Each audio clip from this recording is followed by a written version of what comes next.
Hello, everyone, and welcome to another episode of the Raining Rosas podcast, the podcast for contemporary dancers in Europe. And today, with us, we have Manon. Lovely Manon is a very good friend. She's a Danish dancer, Danish and French. She's 50-50. She started in Denmark, and then she moved to Stockholm to do an education in DOCH. And after she did a long trip around Latin America, she has been in Argentina and many other countries doing their own creations as a freelancer. And right now she's doing a master in choreography, but something that she has done, which is extremely interesting, she has opened a center in Spain, in the north of Spain, in Asturias, Sala Sabil. So please, Manon, she's going to tell us our story and all the journey and what is she doing these days in Sala Sabil. Thank you very much for being here, Manon. Welcome. How are you? Hey, thank you. I'm good. I'm happy to be here. Wonderful, wonderful. So how do you want to start? Do you want to tell us a bit of how was your education, the beginning? What did you start dancing? Yeah, I can do that. I mean, I wanted to dance for many years, but I grew up in an island where there was no such thing. So I started doing theater. And then when I finally moved to Copenhagen, I started taking dance classes and fell in love with dance as I think I was about 20. And then I started taking dance classes, and I came into like 1 year preparatory school where I was like dancing like crazy every day and doing extra and extra because I felt like I had missed so many years of not dancing. And then I applied for different universities, dance universities in Europe, and I got accepted in DOCH, which is now called Uniarts actually in Stockholm. And that was about that experience was more to meet people in Barcelona and a way of like going to dance in the streets or wherever, because we were just crazy about dancing and meeting and Manon, sharing this. Do you mind come back to the story, because we had some network difference. So from the moment you were dancing in DOCH, yes, sorry. Okay.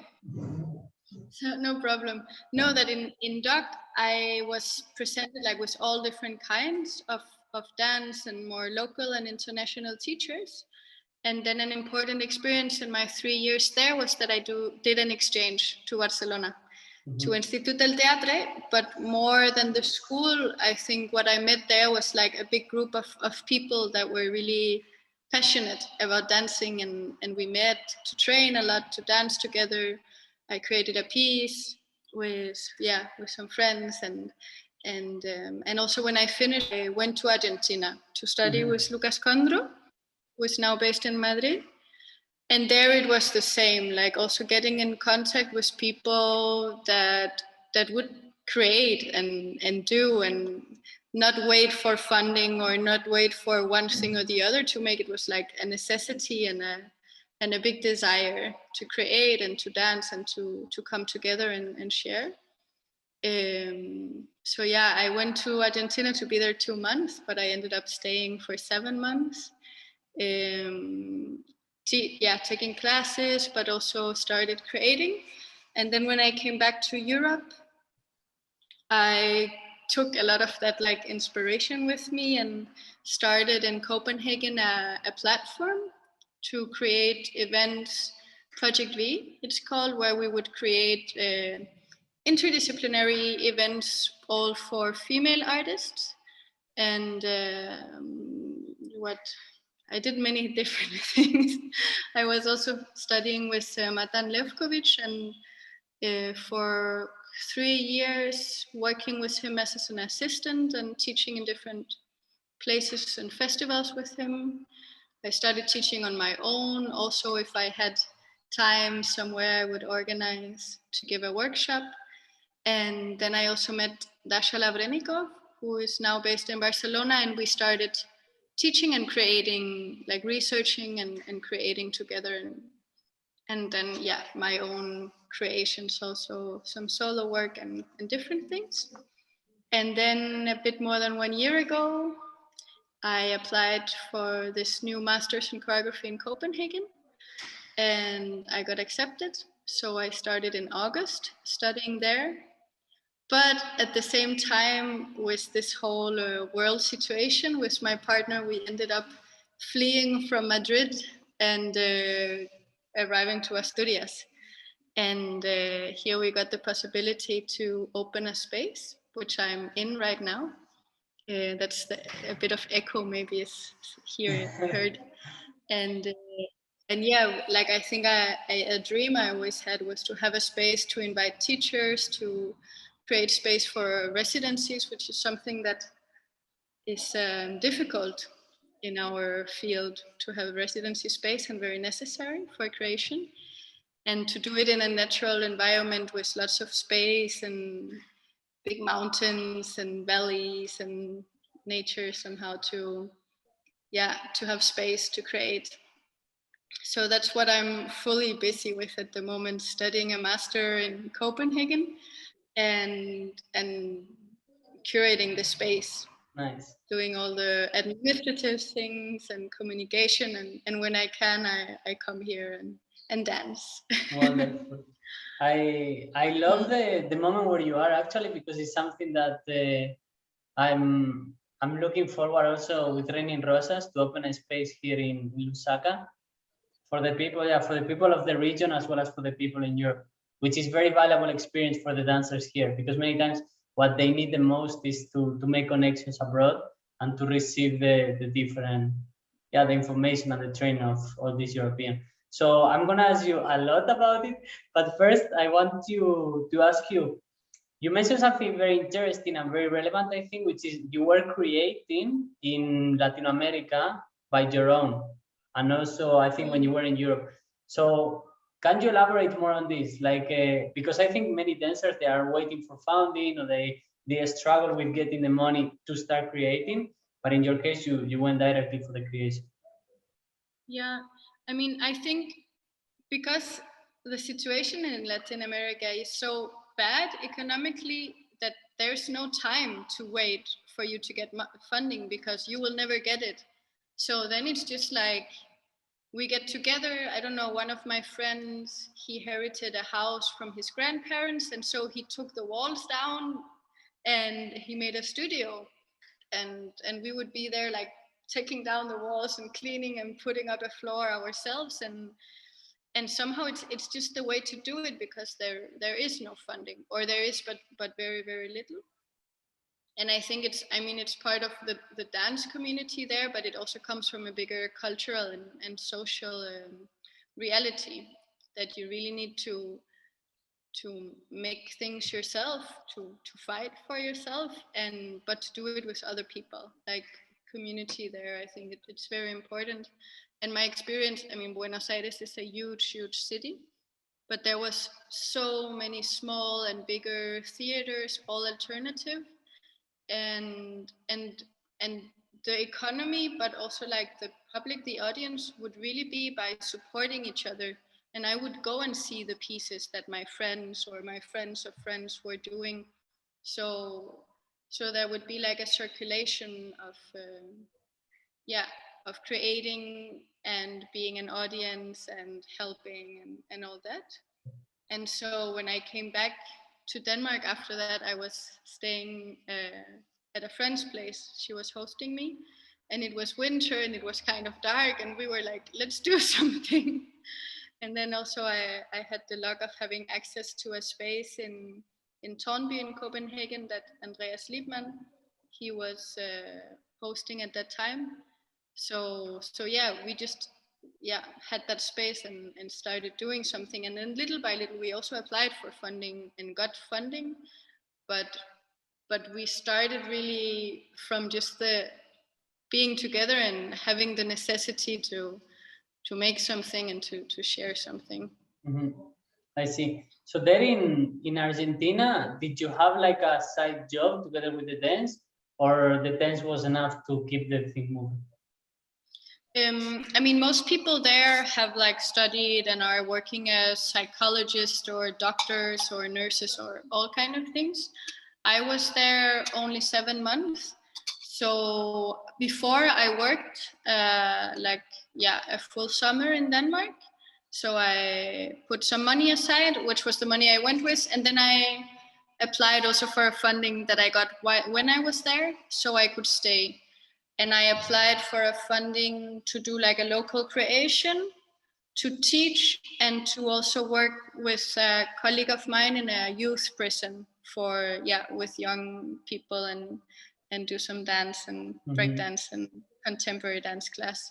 So I was like, I had money from abroad, because in Argentina it's definitely everyone. I have maybe one friend who works in a company as a dancer and lives from that, but everyone else I know, they have like a full-time job and dance in the evenings or in the nights or in the mornings, whatever. I see.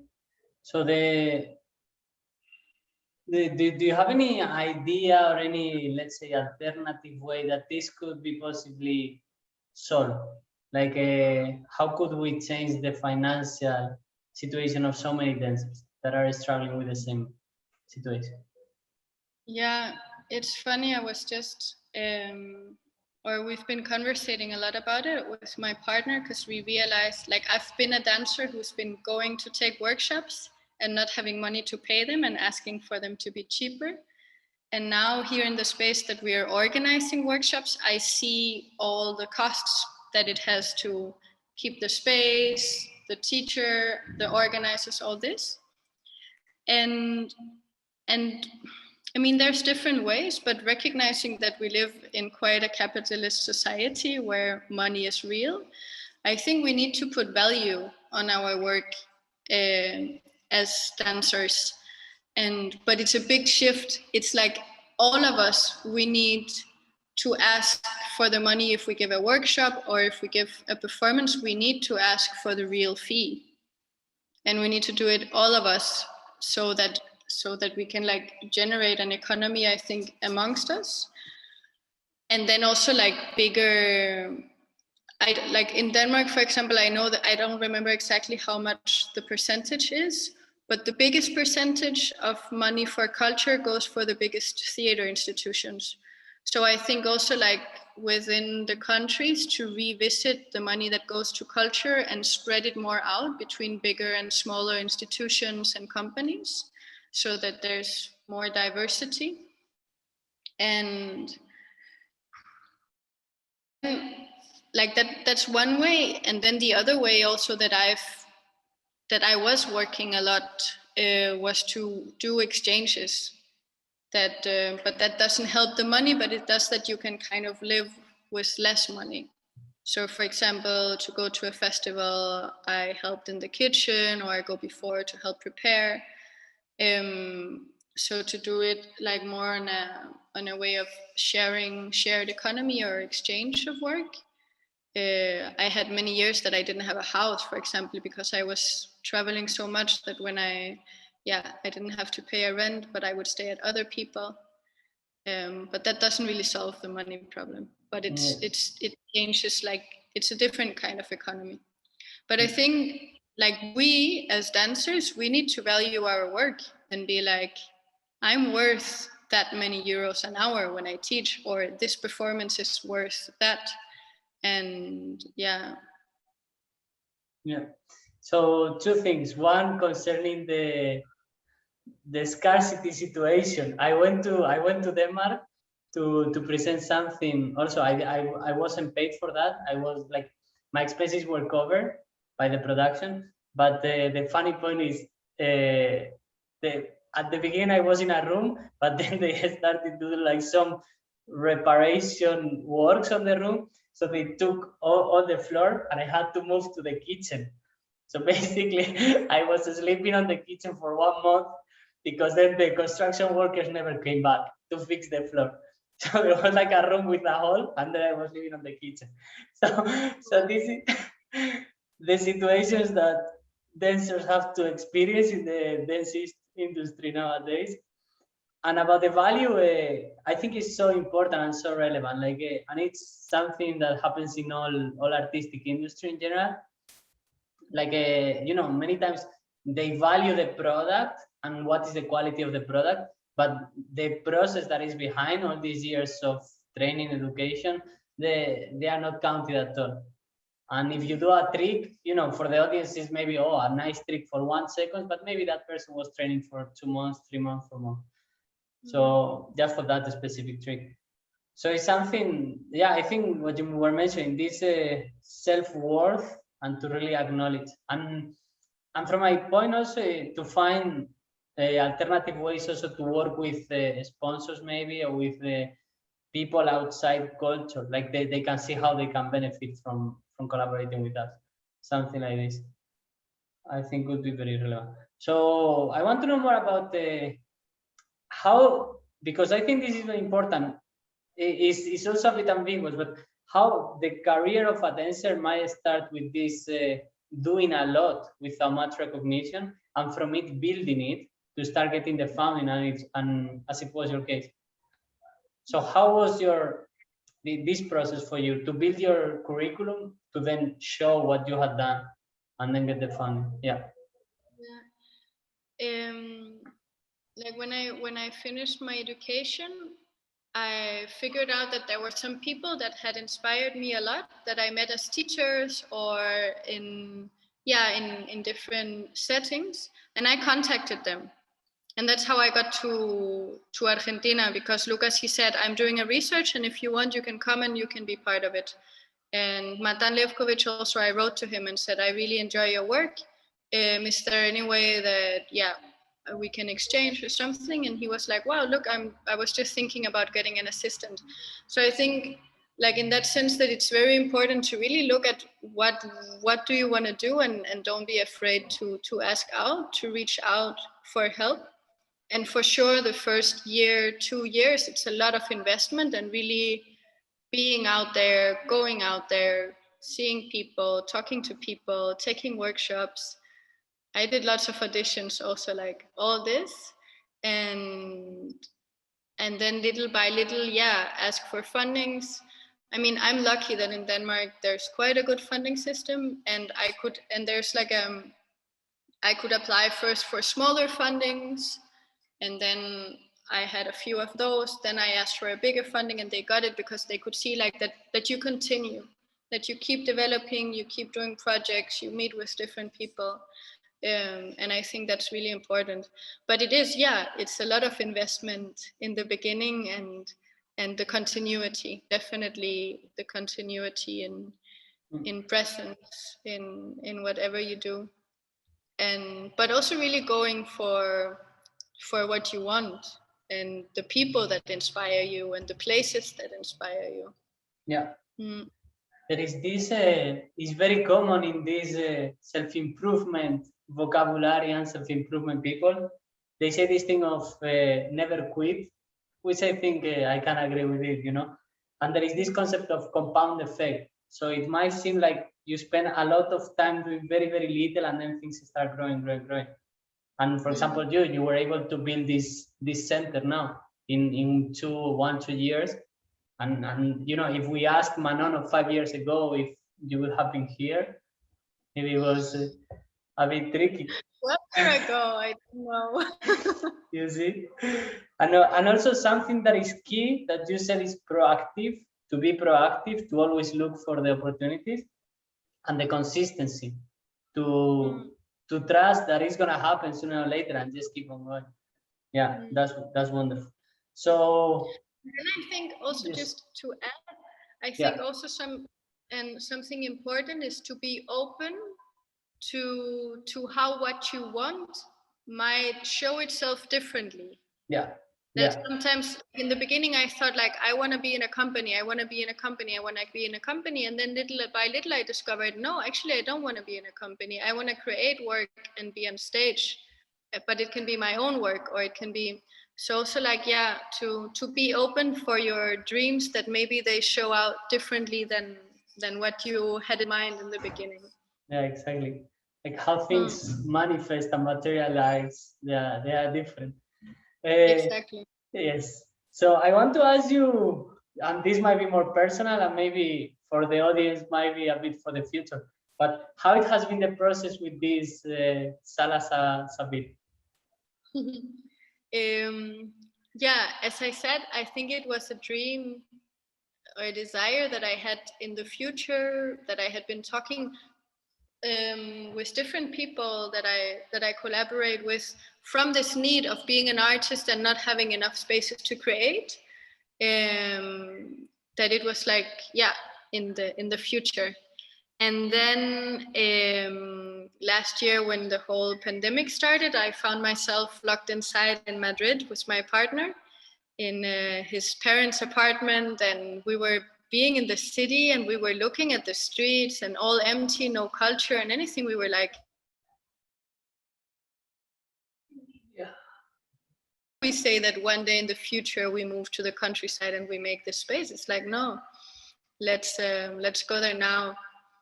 And then we ended up here in Asturias because I have an uncle and an aunt who moved here 7 years ago from France, and they did a project here, like a rural house. So we could stay with them for 2 months and do a work exchange, help them with the farm and the things. And then by being here, we met a person who works for the rural development here. And she showed us like a big space, an old fabric factory that used to produce gaitas, that now is like they rent out spaces for different people. And we just saw this huge, by chance, she showed us a big empty space that was being used for storage. And we were like, just by curiosity, like, is this for rent? How much is it? Na. And we were like, what? This is perfect. It's like 100 square meters. There's no pillars. The ceiling is high. Na. And yeah, so it was like from having this dream in the future to then seeing different possibilities that came together at the same time in the same place, that suddenly was like, let's do it now. And a lot of, yeah, realizing like to not postpone your dreams. Don't do it in 5 years because you think that first you need to do that. It's like, let's do it now. It's crazy, and it's probably the worst moment in time to invest all your money into into the unknown. At the same time, maybe that's the best moment ever, no? So yeah, lots of different things coming together, and again being able to see it and to seize the moment. Nice, wonderful. I like a lot the idea of not postponing the dreams. This is huge one. And also, I mean, I've heard different things. I'm quite a lot into spirituality, so I heard this thing repeatedly of how Corona has put people like into a new light of showing what they can do when the situation is adverse. And there are many people actually that have grow and thrive a lot. And I'm happy I can mention you, and I can mention myself also, because Raining Rosas also, it was built in June, and it was this need of putting something on the market that really pushes dancers to go ahead in whatever the situation they are facing. And yeah, the investment is there always. So what did you do? Did you buy the space? Are you renting? How is it going? Yeah, we are re-renting it. It's the municipality that owns the building, and they rent out spaces for newer and smaller companies. So we rented with, I think we have a 4-year contract with possibility of prolongation. But then, yeah, we had to renovate the space ourselves, for example. Like we put in a dance floor, we got it painted, we put in electricity, like we renovated the space. But then, yeah, we rented, and that was, you said something in the beginning also, like connecting with the local people and the international, which is also something that for us here, it's very important. And my partner, he's teaching classes, weekly classes for the people who live here in the village, and the kids, the older ones, the young ones, which is something really important for us to like be very connected with where we are now. And then at the same time, also the possibility of creating because what we like, the reason also that we ended up here and doing something here is that we realized that there's no such thing in this area. There is no dance space for contemporary dance in there is like one other space in the region. Yeah. So we also did a big investigation of what kind of dance schools offer, yoga schools, whatever there was around, and there was really nothing in this whole county, and quite far away. So that was also why we decided to do it here, because we offer both locally and then for the whole region to also support the professional dancers that live here but that always have to go to Madrid or to Barcelona to take a workshop, then instead like bring people here and and then also make a residency space for artists that can come here and spend longer time. Nice. So then I want to ask you, this is the classical number 3 questions. If someone wants to do something similar, what are the 3 biggest mistakes that they have to avoid? Oh, the 3 biggest mistakes. I mean, before you start anything with a space, look into the license and what kind of things that you have to be. For example, now we had to do a crowdfunding because we had double expenses of what we thought, amongst others because we have to do an artificial ventilation that we had no idea in the beginning. So the first thing is like to really be realistic and look into all the needs that there are, like administration wise and through the laws. Other mistakes to avoid, that's number 1. I just had one and I forgot it. To avoid, I think also to like take your time to, we were very much like, we have to open the 1st of August. Be patient and know that it takes longer time than what you think to get all papers and things in order. And the third thing, it's really important to know who you do this project with. Because you meet a lot of challenges and it needs to be someone that you can trust and that you can discuss with and that you can get friends with again.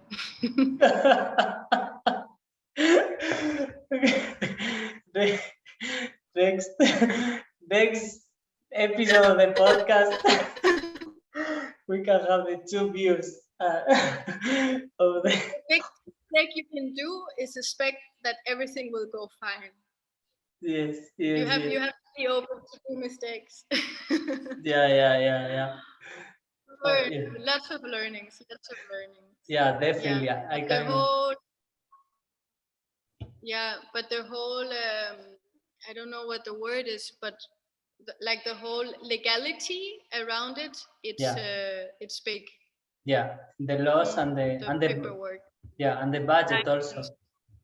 Yeah, always. Yeah, prepare the budget. Prepare the budget with. So yeah, definitely, Manon. I will bring you. Yes, I will bring you as consultant when I'm building my own. Yeah, you have to be good with numbers also. Yeah, I can imagine. So now the most beautiful things of building the place, the 3 most the beautiful memories you have.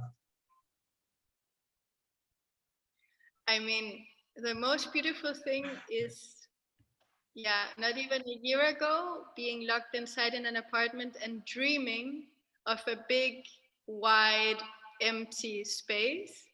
And 1 year later, I'm in it. It's like to see, like from your imagination, something becoming real. That's so amazing. The next beautiful thing is to see other people come into the studio and bring their energy and fill it with their dancing and energy. It gives me like goosebumps when I tell about it. That's such a like to share the space with other people and have other people appreciate it and love it and want to come back.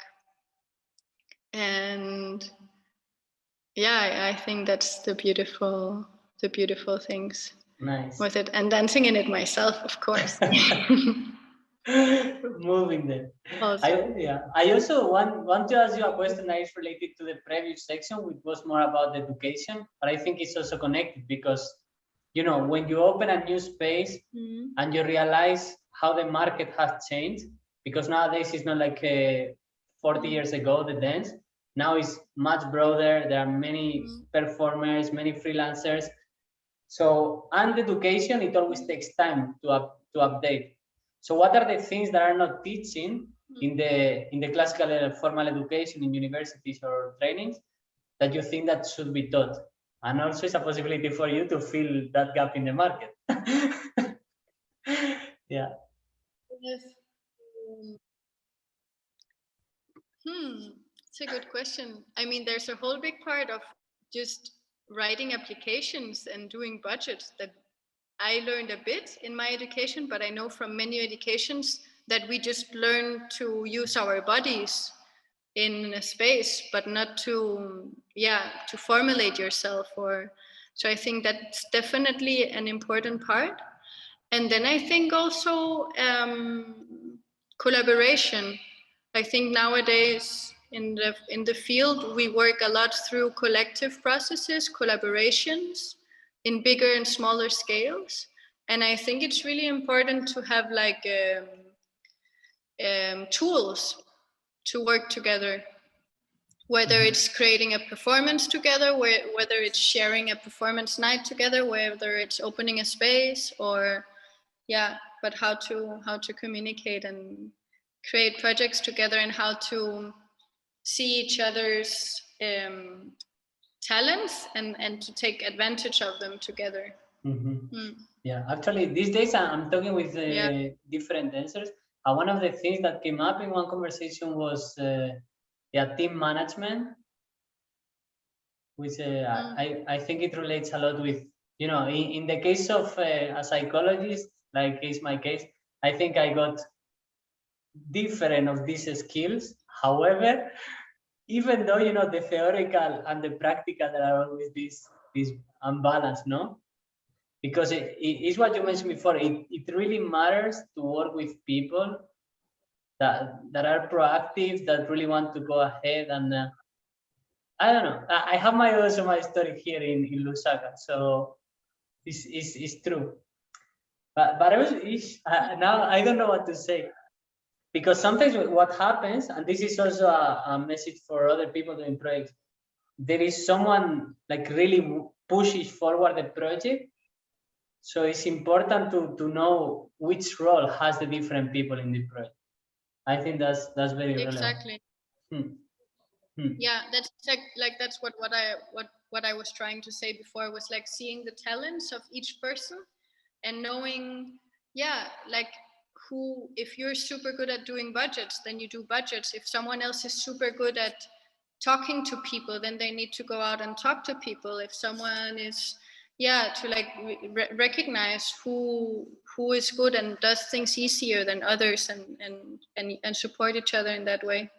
And but like different social tools of how to put up, there's many different tools to use, but those are necessary to know also.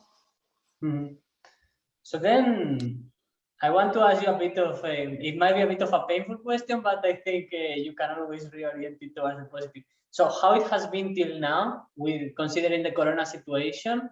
So how many activities are you running? How are they working? And how do you plan to grow ahead? Yeah, it's been quite good, we must say. We were ready to open in October, and then in October there was a second lockdown here. So we ended up only opening in January. So we had 3 months of, but then we also weren't really ready to open, so we could continue fixing things, and we are still fixing things. But right now we're like, compared to the situation that we're just starting, that there's coronavirus, we have regular classes every week where we have enough people. to cover the expenses and to have an earning. And then once a month we do an intensive workshop for more professional dancers or experienced dancers, where we have also been able to do all workshops until now. It would be amazing, and we will have more participants, but it's been like enough to go through with it. And then we also have had since March 1 or 2 residencies a month. So I mean, I think also what we learned with the situation is that you can still do everything you want. You just need to figure out how. For example, now we can give regular classes because it's a formación, like education, and it's a closed group. So then we allow to, but we cannot do open classes, for example. It has to be like a closed group. So then we can give classes regularly. And also with the residencies, you can do residencies and people can travel internationally, but we need to make a paper for them. They need, in some cases, to take a test or whatever. Like there's more rules than what we're used to, but things are possible still. So, I mean, we're really happy. We're really happy with the activities, and also already now from having done the first couple of months, also understanding, this works.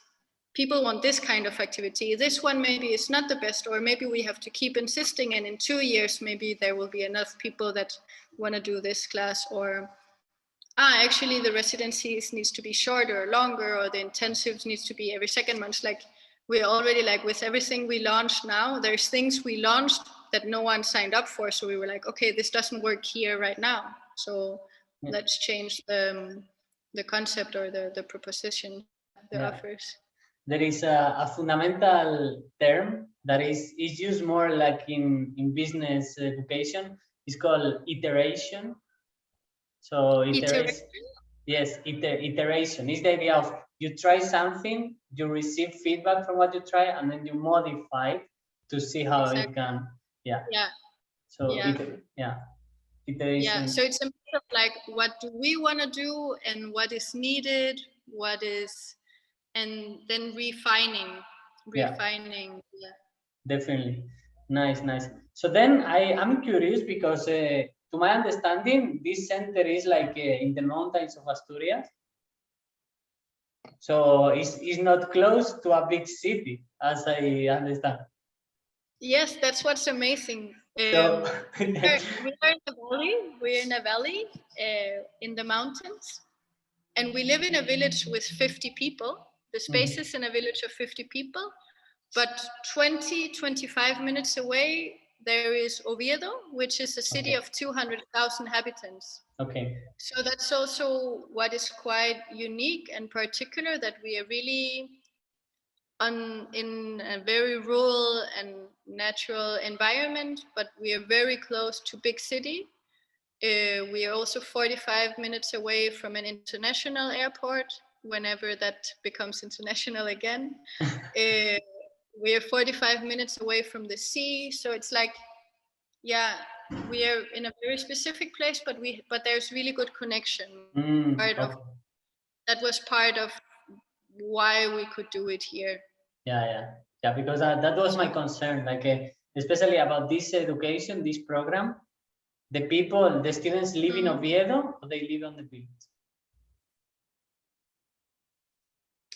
Sorry, what was your question? The students of the education that you're running, this program, are they, so this closed group, are they in the village or they are in Oviedo, in the city?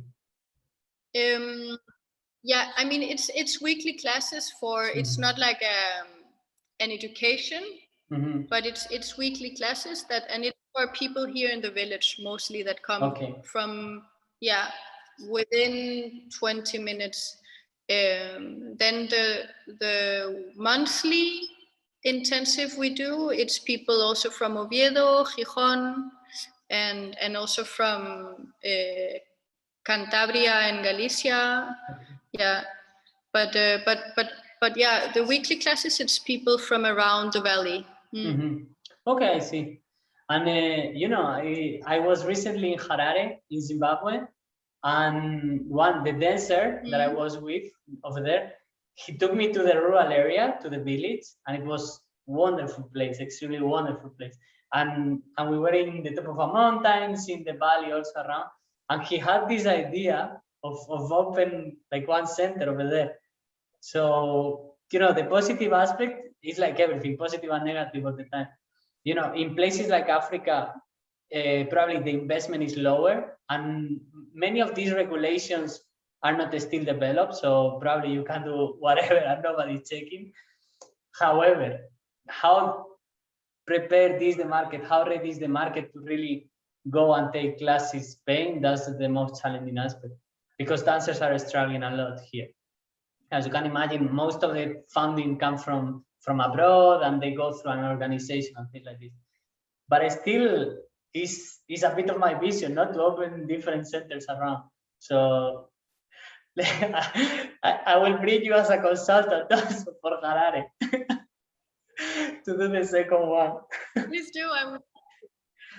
Yes, and also, yeah, yes, it's something that I've been spoken with many of the dancers like here, like you know, I have contacts over there in Europe, and you are all lovely dancers, amazing people, and you would love the experience of coming here, because it's a new reality, you know.